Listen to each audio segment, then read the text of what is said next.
So how did the two journeys meet then? What was the point that you guys came together and decided, actually, if you're sort of working with builders and in essence the middleman between the client and the builders, and also doing your own projects, you're looking at building up a portfolio and sort of dabbling a bit with property, you're both networking. Tell us what happens next. Well, it was at a networking event, so I mean, for everyone out there, they do work. I got my largest building contract at a networking event, and the whole of mine and Anna's business relationship was formed at a networking event. Anna stood up in one of those 30-second pitches, said, I'm a strategy consultant, I do sourcing and property, looking to work with people looking for deals. I sat there and went, hang on, I'm a strategy consultant, I'm looking for deals, let's have a chat.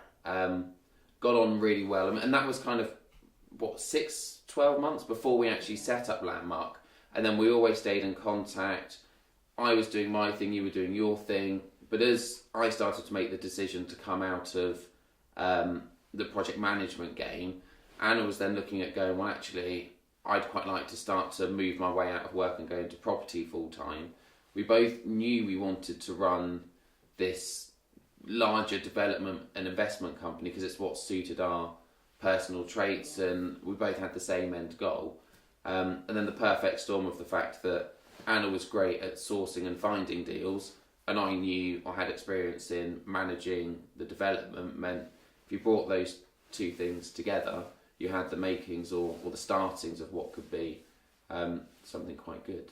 So we just went for it, I suppose. Now you both know and looked at each other and said, you're a strategy consultant, I'm a strategy consultant, but for everyone who's not a strategy consultant, what exactly is a strategy consultant and what in the earth do they do? I'm not sure my mum knows still. And I didn't Well, I'm glad you two know, but it'd be nice to let everybody else in on the party and find out what it actually is. So the idea is, let's say you've got a business which has a problem. They might want to grow their sales, or they might want to reduce costs, and they don't know how to do it because they're so busy running the business. They're focusing on the day-to-day activities. Yeah. They pay a consultant to help them identify exactly what the problem is, how they can reach their goal from where they're starting from. So you find out, solve the problem basically, and help them to implement it.